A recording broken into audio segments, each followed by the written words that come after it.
Hello everyone, this is Darker Joe, and today we're going to be talking about Fenris and Harsetti. I'm going to do both videos and both units in this video. I was going to do it all separately, but don't know if I'm actually going to be I don't know how much I'm going to talk about each unit. So, Fenris actually, we'll do this one first. Just beginning. It's been a while since I felt this good. Until my final shot. Will never yield. Nothing in life is easy. Fenris is a Alright, so honestly, I think Fenris is actually going to be a really good unit, a solid unit in both PvP and PvE. So, we'll go over his stats. So, he has 1300 attack, and he has 1300 attack, and he has actually kind of solid defense, I think. Some people would say this is bad defense, but like 582 isn't bad, especially for a ranger.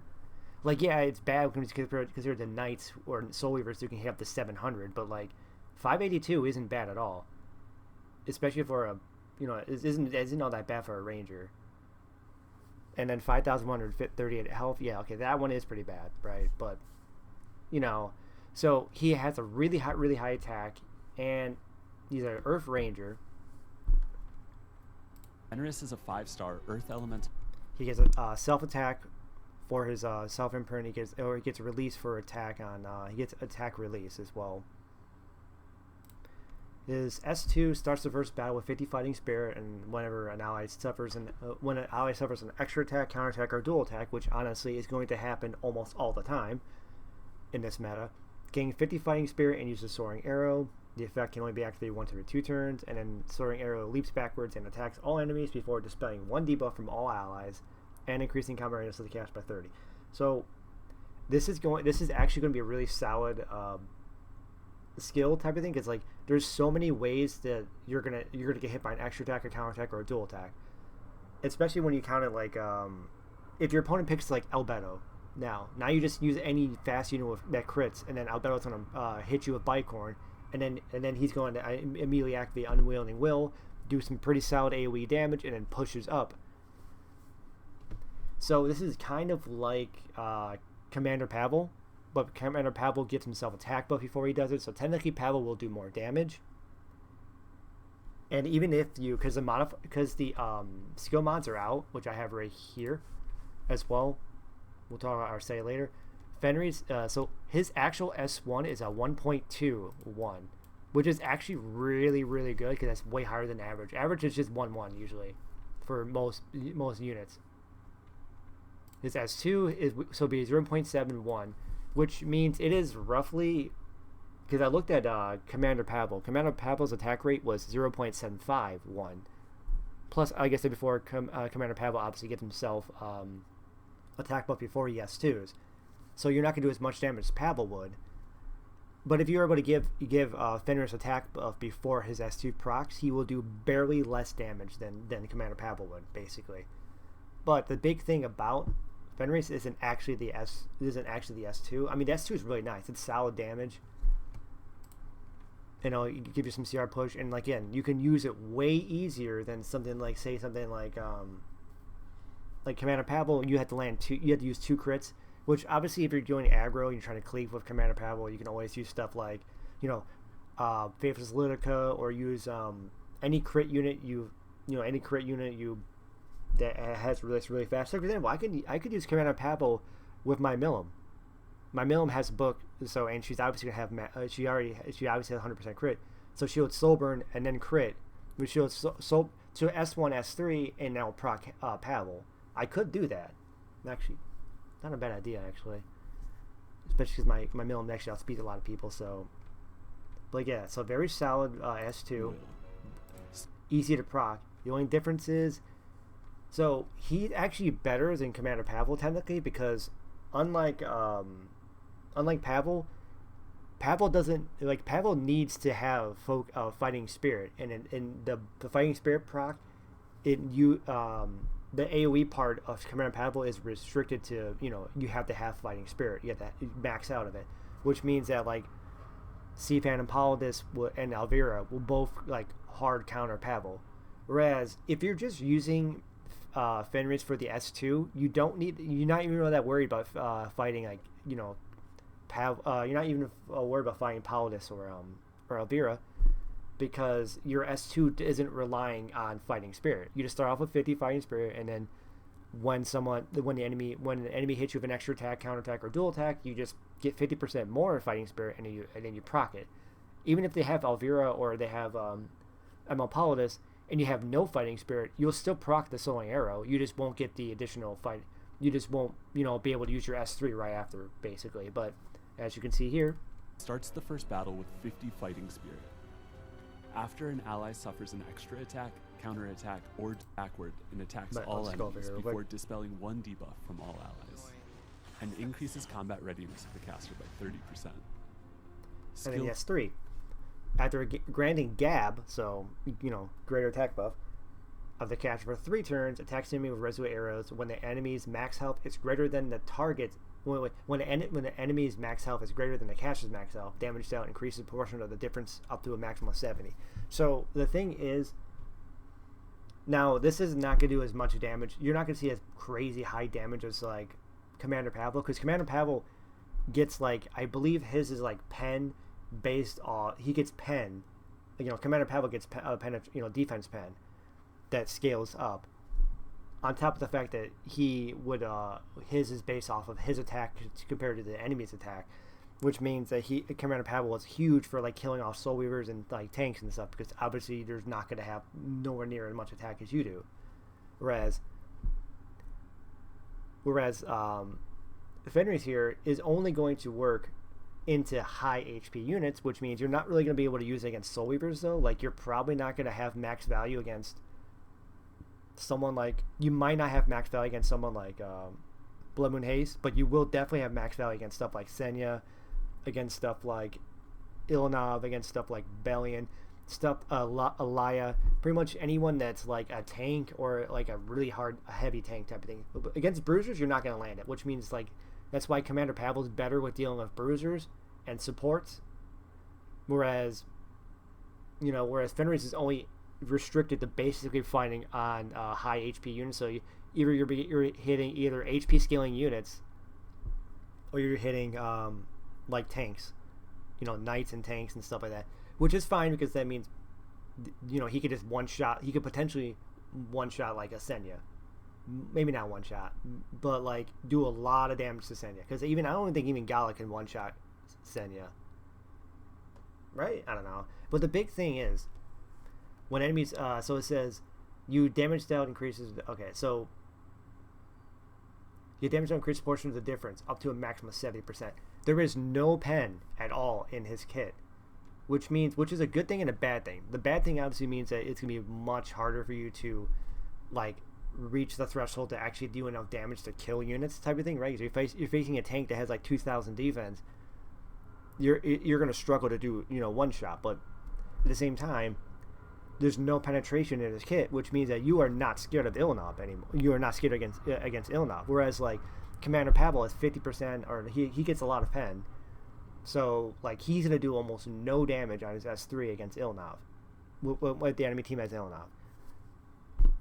Whereas, that's not gonna make any difference to Fenris. Fenris would have no problem. And again, we'll go back to the modifiers here. Attack rate 1.3, 1, and the health scaling of 70% cap. Basically, you need to have 14,000 HP difference for the full 70% increase. So if you have, let's say, 8,000 health, right? Because your base HP is 5,100, so you get 2,700 for the helmet, and then we're gonna save 500 maybe from the artifact, or let's say 400 from the artifact. So you're looking at 3,100. So unless you have Torrent set, you're probably about 8,100-ish or so. Or 8,000, 8,200, 8,300 health. Which means if you only have 8,300 health, that 14,000 means that you have max value against anything that's 22.5k or more. So it's safe to assume if it's 23k HP or more, you're going to have the full pen. Not full pen, but the full damage increase. Which again is a lot, which I guess technically that means you can be used against some Blood Moon Haste, because some Blood Moon Haste are 24, 25k plus HP. But yeah, you have no problem fighting getting a full value against Senya, Laya, pretty much anyone that's a mitigation knight too will most likely have at least 24, 25k HP. So like a Tywin, Crimson Armin, but you're still gonna get that reduced damage against Crimson Armin though. Pretty much like a lot of like these tanks and stuff. Laia, obviously, like I said before. Bellion, most Bellions are probably gonna have 25k plus as well. And I think Harsetti, when we talk about her, probably might reach that, but we'll talk about her in a second. So yeah, I think he's gonna have no problem in hitting that range against a lot of units. You're just not gonna do like, you're probably not gonna one-shot these units. It's not gonna be like Gala or like prime Hoyang level, actually, or even current Hoyang levels, but damage. But it'll do pretty steady damage on top of the fact that his S2 is a bit easier to proc and easier to force than just landing 2 crits. That means you can use him in a bit more of a standard team, whereas Commander Pavel, you literally have to use him strictly with like a cleave or a aggro team. You could use Fenris in a turn 2 team. Well, maybe not turn 2 exactly, but like you can use him within a standard team, because that will proc off of everything. You proc off of like any kind of extra attack, counter attack, dual attack type of thing. Say you use anyone, let's say you use an AoE that hits that's like just an AoE opener type of thing, and then they proc. They say that they have Abyssal Yuffie and hits you, counters you. Like, well, all right, I got my full value now. I mean, Abyssal Yuffie will also cut the CR push, but 3. Strike of Fate. Consume 75 spirit, granting increased attack arrows. Right. So in the S3, when the enemy's max health is greater than the caster's max health, damage dealt increases proportional to the difference, up to a maximum of 70%. Skill 1, Magic Arrow. Alright, then the S1 attacks the enemy with an arrow, increases speed for 1 turn. When it's on the caster's turn, gains 25 spirit. So straightforward, gives you speed buff, and then you get 25 fighting spirit if it's on your turn. So that means you cannot use him on counter set, basically, which is fine. I thought about making a Bruiser one before. Like, you could probably like make it as a strictly into specific like super tanks. Like, I think like part of me kind of wants to make him a Bruiser. I know it wouldn't make sense because you still want to have the 14,000 HP difference to get the full value of the S3. But I'm thinking about trying to make like a 13 to 15k HP like a Fenris with solid defense, obviously really really high attack and crit damage and stuff. But like go for like 13 to 15k HP with like 1500 defense, make him a Bruiser, and then use him strictly into like their mitigation knights, like stuff like a Tywin is probably gonna have close to 30k HP, stuff like Laia, Senya, stuff that can hit 20k, 28k plus. So that you will still get the full value while also being inherently tanky, but then like you're also really tanky, so you're not going to get popped before your S2 procs, and just rely on like, hey, in worst case they don't have any of those super tanks on their team, they'll still do solid S2 damage. But like I'm thinking about doing that. Arrow. Attacks the enemy with a magic arrow. But now the artifact. Fenris's artifact. Gives attack to everyone by up to 10%, and then up to 100% chance to increase combat ranges of all allies by 15% when you AoE. So basically, if you AoE, you push your team up by 15% CR, assuming up to if you have the max and stuff, and you get up to 10% attack for your team. So this is obviously very good for Fenris, obviously. Some people are saying Knockwill, which makes sense because that means that hey, Knockwill presses S3. Debuffs the enemy team with potentially hitting them with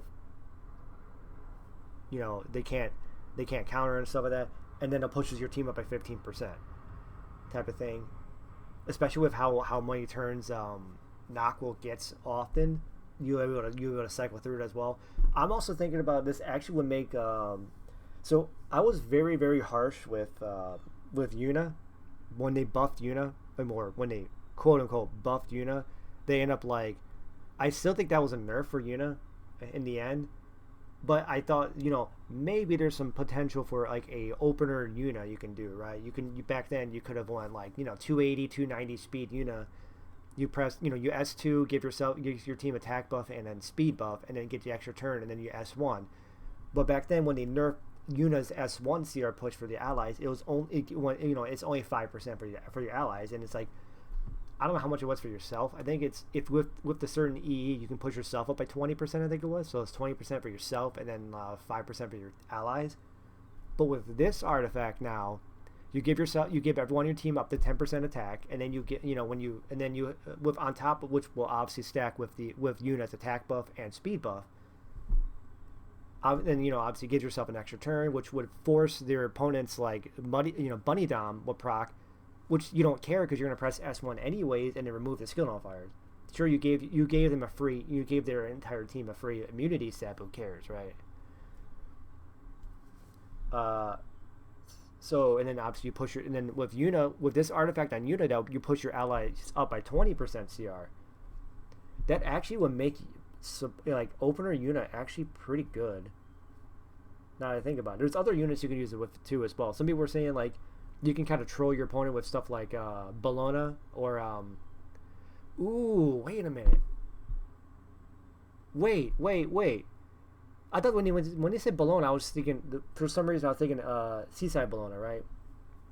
But like now when I think about it, I have a 286 speed Bologna, green Bologna right now. And I just have her randomly on Shears, Biblis's artifact, just for the random chance of other debuffs. But this artifact would actually be really strong on my Bologna. Because then my Bologna has the E that pushes back the enemy team by I don't know, I think it's 20%. It pushes back the enemy team by 20%. Or it might only be 15, but it's 15 or 20% CR pushback on her S3. But that will also proc this, which will also push my team up by 15%. So basically, it will be a defense breaking version of like Shadow Rose, but be faster. Oh, you know what? Alright, I know what artifact I'm going to go for and what artifact I'm putting on Bologna. I actually didn't think about that until now. Like, people kept saying, like, I remember one person mentioned Bologna before at some point. I don't know if it was on Discord or it was on, or someone's video, but I remember someone saying Bologna. The first thing I was thinking was like, oh, Seaside Bologna, right? Because your AoE on your You're Not Cute, or was that the S2 name? Either way, your S2 is an AoE, and your S3 obviously is an AoE. You'll push your team up by 15% and give your team a little bit of support. I wasn't even thinking about green Bologna. Wait, that's actually insane. Wait, okay, yeah. So I'm gonna definitely grab this artifact. I'm gonna try to max it out. I don't know if I don't want to waste any bottles on it though. I mean, I'm gonna pull for Fenris anyways. So hopefully I get it. But yeah, that's 15% CR push for your allies, and then with Bologna pushing the enemies back, is basically a faster version of Shadow Rose with Death Break. With Death Break on S3, I mean. Okay, anyways. Yeah. I see here, we'll show here for the damage. I see what? Counterattack, procs this ability off. Oh, here, let's do this first. I'll back up real quick. Alright, so this is the damage it did, right? So this is, again, it had no attack buff.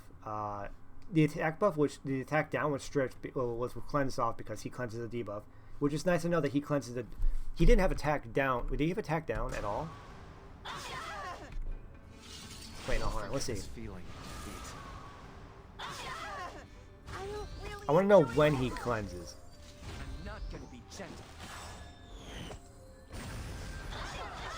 Alright, I don't know if that would work. Like if he was hit with attack down, would it cleanse before the damage goes off? I don't know yet, but honor the futures that will never come. The children will help. But he did pretty solid damage on that though. Situations criticals are truly foolish. Here. Let's go to the actual S3 part. Where's the mouse? Alright. Now the actual S3. So Senya has like a little bit of a barrier, not a huge amount. I'm gonna assume it might be like a 1 or 2k barrier size left right there.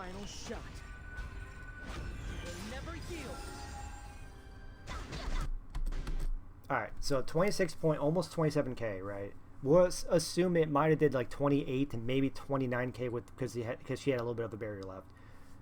Again, no mitigation on her side because, you know, she's the only thing left, so there's no Aureus or Adamant or anything like that. Obviously, there was some full max value too, because there's no way that this thing does not have less. Yeah, so